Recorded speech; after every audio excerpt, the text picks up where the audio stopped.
নমস্কাৰ বন্ধুসকল, মোৰ ইউটিউব চেনেল আসাম গভৰ্ণমেণ্ট জবছলৈ আপোনালোকক পুনৰ এবাৰ স্বাগতম জনাইছোঁ অন্য এটা নতুন ভিডিঅ'লৈ।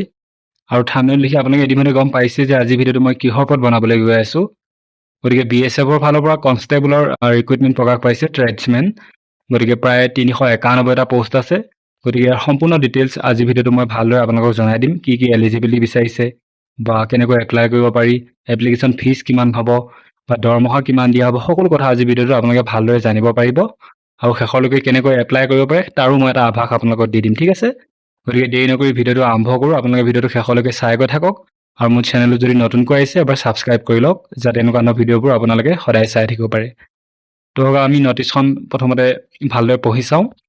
গতিকে BSF কনষ্টেবল ৰিক্ৰুইটমেণ্ট 2025 391টা কনষ্টেবল GD পোষ্ট মুকলি কৰা হৈছে, ঠিক আছে। 391টা পোষ্টৰ ভিতৰত 197টা পুৰুষৰ বাবে আৰু ফিমেলৰ বাবে 194টা, ঠিক আছে। আৰু দৰমহা লেভেল 3 দিয়া হ'ব প্ৰায় 21,700 পৰা 69,100 টকালৈ দৰমহা দিয়া হ'ব বুলি ইয়াত কোৱা হৈছে, ঠিক আছে। Mode of application online. আৰু ইয়াত বয়সৰ সময়সীমাৰ কথা কোৱা হৈছে। আপোনাৰ বয়স 18 পৰা 23 বছৰ ভিতৰত হ'ব লাগিব, ঠিক আছে, 1 আগষ্ট 2025ৰ ভিতৰত। আৰু কিছুমান বয়সৰ ৰিলেক্সেশ্যনো দিয়া হ'ব।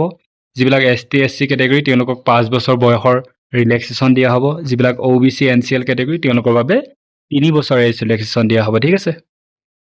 তাৰপিছত এডুকেশ্যন কোৱালিফিকেশ্যন কি বিচাৰিছে? অনলি 10 পাছ বিচাৰিছে। আৰু স্পৰ্ট কোৱালিফিকেশ্যনো বিচাৰিছে, তাৰ কাৰণে আপোনালোকে মই দি দিম ডেছক্ৰিপশ্যনত, তাৰ কাৰণে সেইবিলাক চাই ল'ব, ঠিক আছে। আৰু এপ্লিকেশ্যন ফিজ যিবিলাক আনৰিজাৰ্ভ আৰু OBC কেটেগৰী হয় তেওঁলোকৰ বাবে 159 টকা, অৰ্থাৎ 159 ৰুপিজ টকা এপ্লিকেশ্যন ফিজ লোৱা হ'ব। আৰু বাকীবিলাকৰ কাৰণে ST SC বা ওমেন সকলোৰে বাবে এটকাও এপ্লিকেশ্যন ফিজ লোৱা নহয় বুলি ইয়াত কোৱা হৈছে, ঠিক আছে। আৰু পে'মেণ্ট মোড আপোনালোকে অনলাইন পে'মেণ্ট কৰিব পাৰিব। তাৰপিছত ইয়াত ইম্পৰ্টেণ্ট ডেট কিছুমান দিয়া হৈছে। ষ্টাৰ্টিং আজিৰ পৰা আৰম্ভ হৈছে, 16 অক্টোবৰ 2025ৰ পৰা ইয়াৰ ষ্টাৰ্টিং আৰম্ভ হৈ গৈছে।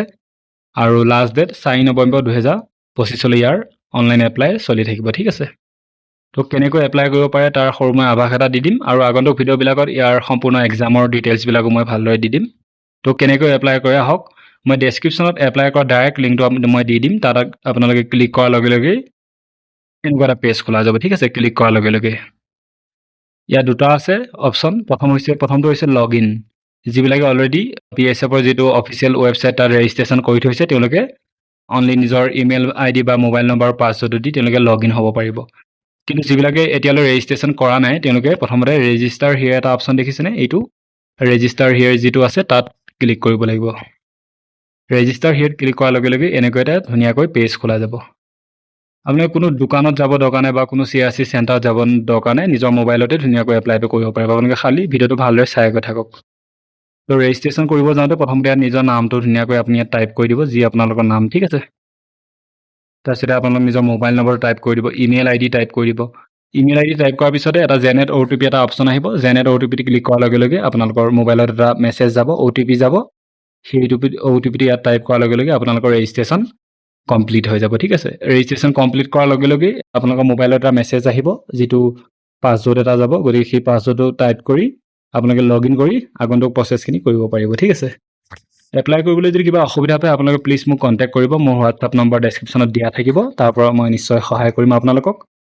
গতিকে ভিডিঅ'টো আমি বেছি দীঘলীয়া নকৰোঁ, আপোনালোকক খালি মই নটিফিকেশ্যনটো ভালদৰে জনাই দিছোঁ। BSF কনষ্টেবলৰ ৰিক্ৰুইটমেণ্ট 391টা পোষ্টৰ কাৰণে অনলি 10 পাছ বিচাৰিছে। গতিকে তাৰ অনলাইন এপ্লাই আজিৰ পৰা আৰম্ভ হৈ গৈছে, ঠিক আছে।